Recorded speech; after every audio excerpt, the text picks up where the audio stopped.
It's a little before 4 o'clock, but who cares? How we doing today? I hope we're all doing well. So yeah, the Broncos won a football game last night. I'll give everyone a second to file in a little bit, see how many we end up getting. Hello to you. I did put this in chat, but I would like to reiterate, we are in subscriber-only mode for chat. I was having some bot issues last night, yesterday afternoon, while we were filming. Let me make sure my mic is all good real fast. Yep, gain's all up. Yeah, so just to combat bots, we are in subscriber-only mode, so if you're watching this live, there's that for you, if you're wondering why you can't say anything. And then I do have slow mode on as well, just, again, trying to combat robots. But back to the point. The Denver Broncos won a game last night, and it was certainly one of the games of all time. Now, what I want to emphasize first is the sheer playoff implications of what happened last night, because that is extremely, extremely important. Colts get knocked down to a 10% chance. The Colts are basically eliminated, so are the Dolphins, and the Bengals are right there too. A lot has to go right for the Bengals not to get eliminated. And then down here in the eliminated column, you do have the Jets, you've got the Browns, the Jags, the Titans, Pats, Raiders, all of that. So, another huge thing, sorry, I had to get warm here. Another huge thing about this win is that it vaults Denver for now into the 6th seed. Which is huge, because right now, that is the difference, because wildcard weekend, 7 seed is going to go play the Bills in Buffalo as things stand. If I'm the Broncos, I don't really want to go play the Bills in Buffalo in early January, so where they sit right now, they would get Pittsburgh, or likely Baltimore. Now, neither one of those are exactly ideal either. Of course, Pittsburgh gets cold in the winter, as does Baltimore, and the Ravens did kind of already kick your ass this year. But at the same time, Buffalo is probably one of the hottest teams in the league right now, between the Eagles and the Chiefs as well.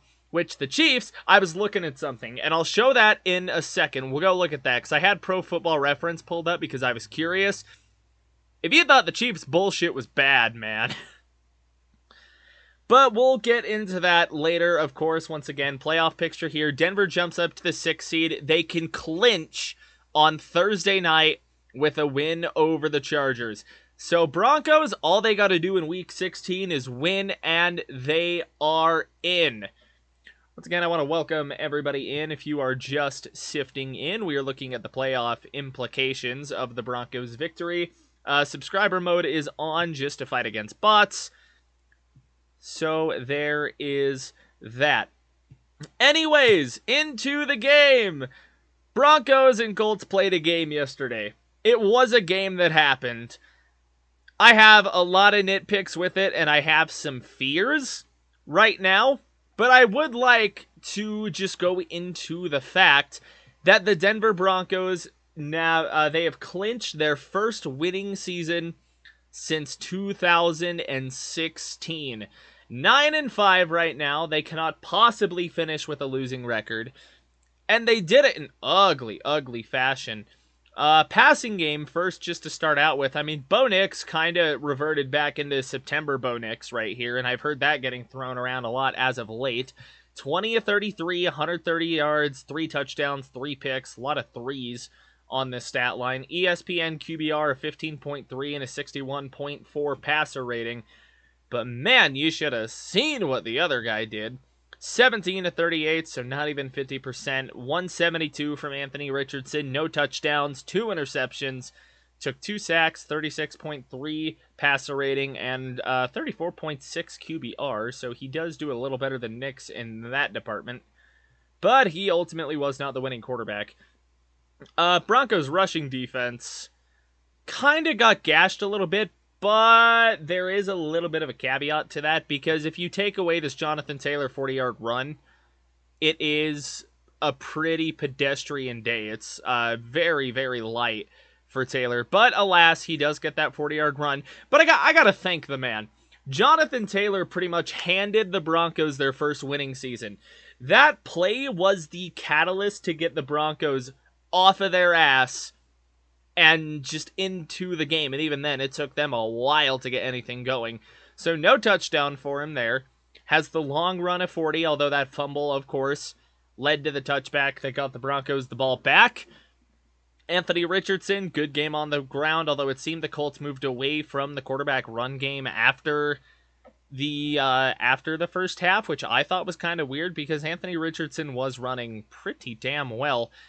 Sermon got a carry, Goodson got a carry, and then Adonai Mitchell, we'll get to that in a minute, goes down for 1 rush, -10. It's a weird stat, and they scored that play so weird. But again, we'll get into it.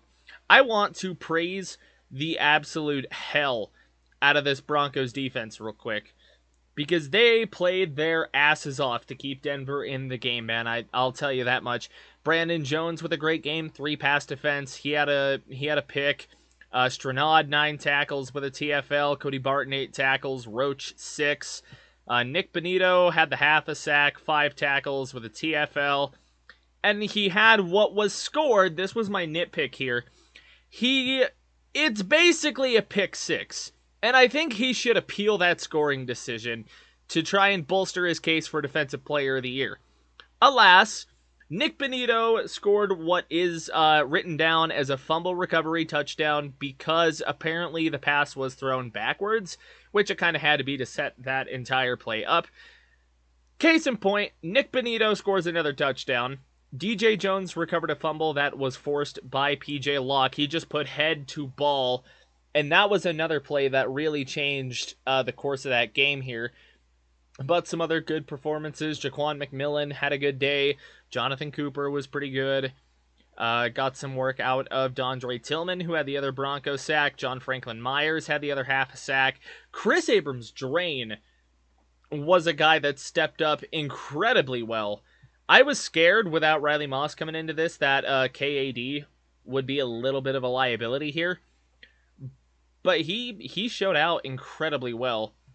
And he passed the eye test, too. There was one play in particular where he's trailing a guy in man coverage there. And he just, he turns perfectly. He's with the guy step for step. And he just turns around and swats it. Gets his eyes to the ball just immediately when he has to. Timed it perfectly. Pat Surtain, 2 pass defenses and a pick. So you do like to see that. And then, notable mention here, Jordan Jackson does register a tackle with DJ Jones going down with a finger injury. We'll have to see how long that keeps him down. Pat Surtain, like I said, with the INT, as well as Brandon Jones both getting one. So the two guys, the two guys end up with interceptions. Punt returns. Marvin Mims absolutely gets a game ball from me here. He had a long 61-yard return that really, if the Jonathan Taylor fumble, if that fumble changed Denver's fortune, Marvin Mims' 61-yard return pretty much solidified it, man. That man was electric returning the ball last night, and it was amazing every time you saw him get hands on the ball.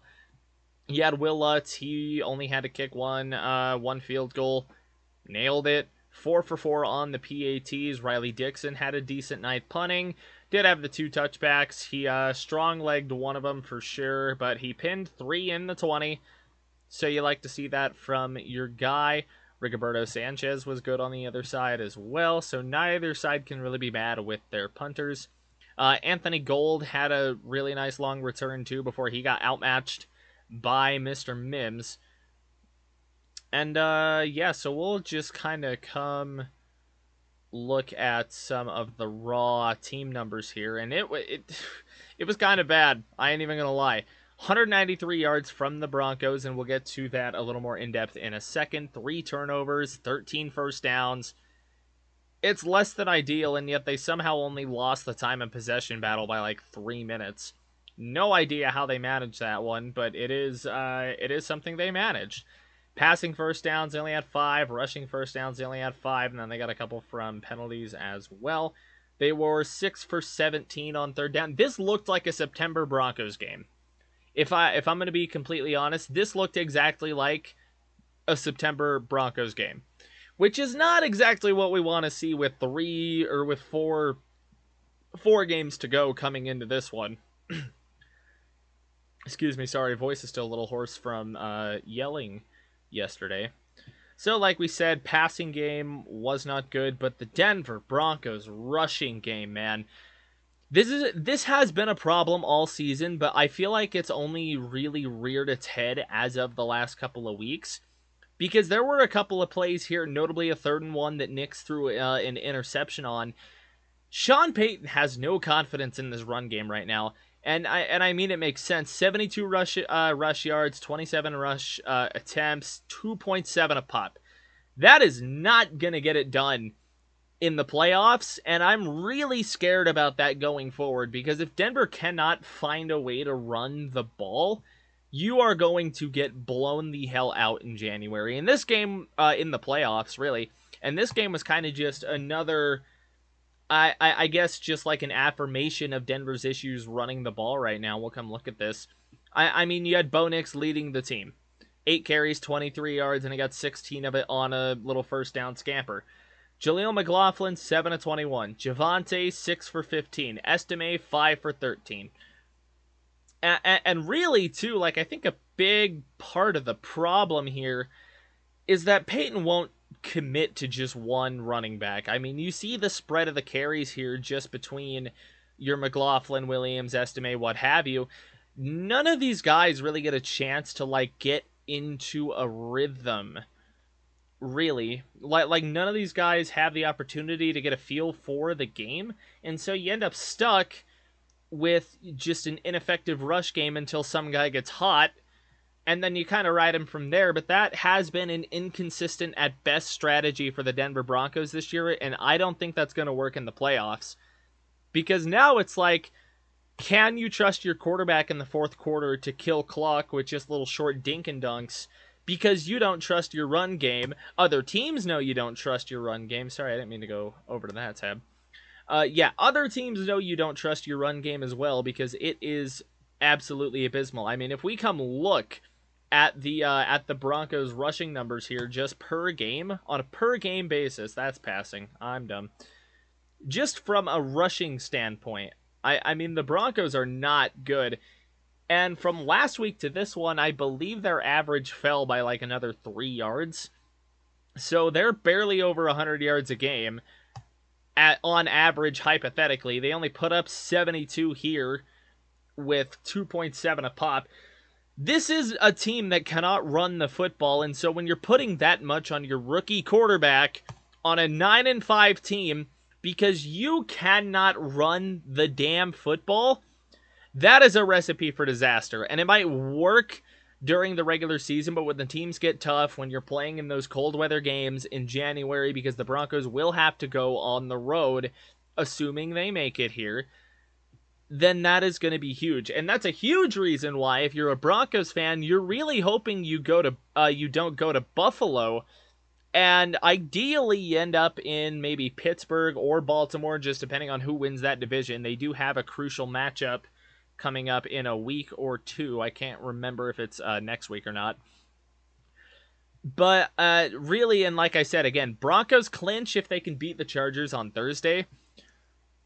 And so if Denver can hang on to the 6 seed, or God forbid the 5 seed, they will be the 5 seed for at least 3 days going into the weekend. If the Ravens lose their next game, then that would put Denver a game ahead of the Ravens there in the 5 seed. Now keep in mind, Denver loses tiebreakers to Baltimore right now. They lose tiebreakers currently to the Chiefs and to the Steelers. Of course, they have the one game against the Chiefs left. But from that week 2 slugfest, they will lose that tiebreaker to the Steelers. So Denver really can't seed any higher. The only way that they can do it is by record alone here. Now, the Steelers do have a brutal stretch coming up, so we could see something materialize out of that. But we'll see. I honestly have the Steelers beating the Ravens, which I do want to say might be this upcoming week, just because, I mean, the Steelers have had the Ravens number, but I'm getting ahead of myself. Basically, Broncos clinch with a win. They can take the 5 seed if the Ravens lose this week to the Steelers, which I think there is a decent possibility of happening. So, again, like, we'll kind of pop in here on Bonix here just on ESPN, which I like this website here. Or like the projection stuff here. Still having a good season here. I know he had a bad game, but like something that I really have to stress, and I think Courtland Sutton repeated something like this. Like, you can't go praising the guy just to snap back on him and like tear him down after what was objectively not a great game. He is still having a really, really good rookie season, and really, I think, one of the better Broncos quarterback seasons we've seen. And one of the, as of late memory here, as of latest memory, I mean, Russ's numbers last year were okay, raw, but he fumbled the ball so much more than Bo has this season. And just another thing, too, is, like, Bo has had command of this offense, even if he himself has been shaky at times. I have not lost my confidence in Bo Nix. And really, like, that's kind of where I'm going to leave that. I like these little projections right here, 3,600 yards, 24 touchdowns. That would be a really good Broncos season, or quarterback season from a Bronco, man. And you still look at his last 5. You know, the body of work is still there. He's hovering around 100 rating. Like, this is a guy that I am still very, very confident in. So, anyways, we will jump back to this game here. So really just kind of the things we learned here, really, I think just to kind of wrap things out. I'm not quite sure where we are in stream here. But to wrap things out, I mean, what did we learn from this game? Broncos can't run the ball, and that's probably going to be their heel in January, come playoff time, if they can't figure that out. The Broncos' lack of a run game is gonna be their downfall right now. And I think another thing too, just from watching that game, is it was kind of the same issue of Denver's receivers were not getting like any separation, man. Like, they were having a tough time out there, just rough sledding across the board. But on that note, just real quick, if you guys are enjoying the stream, if you're still in here, a like would be appreciated. I'd appreciate it highly if you subscribed. And now while we're still here, yeah, Broncos receivers just had a hard time separating. And I think part of that too was, I know the Colts were running a decent bit of zone right there. and the Broncos didn't get what they were looking for. It looked like Bo was pressing a little bit, trying to force some passes that did lead to picks. He had the one, he sailed to Cortland Sutton there, so like that's a thing that happened. But we also learned that like this defense, they had one rough game against Cleveland, but they're here to stay. And part of that too is, that maybe the emergence of Chris Abrams' drain. He had a really good game against the Colts, like I alluded to earlier. Yeah, KAD was really, really good. And this is just a very opportunistic defense. And if I have another takeaway from this other than KAD, and even, I want to say, why can't I remember his name right now? Damari Mathis. Mathis looked good in limited action. I didn't hear his name called, and that's what you want as a defensive back, really. Only time you want your name called is when you're making a crazy-ass play. But another thing, too, like, come on. Nick Bonito has gotta be Defensive Player of the Year, man. And I'm not the only one throwing this opinion around. I know the guys at, like, Locked On Broncos are, and I think the guys at DNVR were as well, but it's like, Nick Bonito is playing Defensive Player of the Year football, and he's kind of doing that TJ Watt do everything sort of thing. He's sacking the quarterback. He's been great in coverage as well. And really, like, he's getting to the quarterback. He's playing the run decently well. You're seeing him score the touchdowns, get these huge plays here. Nick Bonito should at the very least be in like the top 2 or 3 of that conversation, if not number 1. So overall, Broncos get a really, really impactful victory here against the Indianapolis Colts. It vaults them into the 6th seed, drops the Chargers down, who took a really shocking loss to the Tampa Bay Buccaneers. So that was kind of wild as well. They got thumped by Tampa in that game. Colts drop to 10%, so they're, for all intents and purposes, the Indianapolis Colts are eliminated from playoff contention, just about. Broncos can win and get in this week on Thursday night, which I will be calling. I will be calling that game. So the Broncos can win and get in, and we're going to do a quick little preview real fast, just look at some kind of base level stuff right now, because like if this game was important to survive, this game gets Denver in, and that's kind of what matters here. So LA still a decent offense, hang on, we are in the inverse. This is defense. Hang on, I am tripping right now. So yeah, both of these offenses... Where is the Chargers offense? Oh, wow.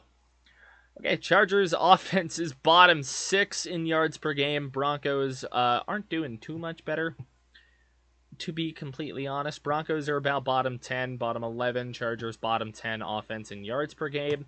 Passing yards per game, neither team doing a whole lot either. They are still just kind of down here in the doldrums.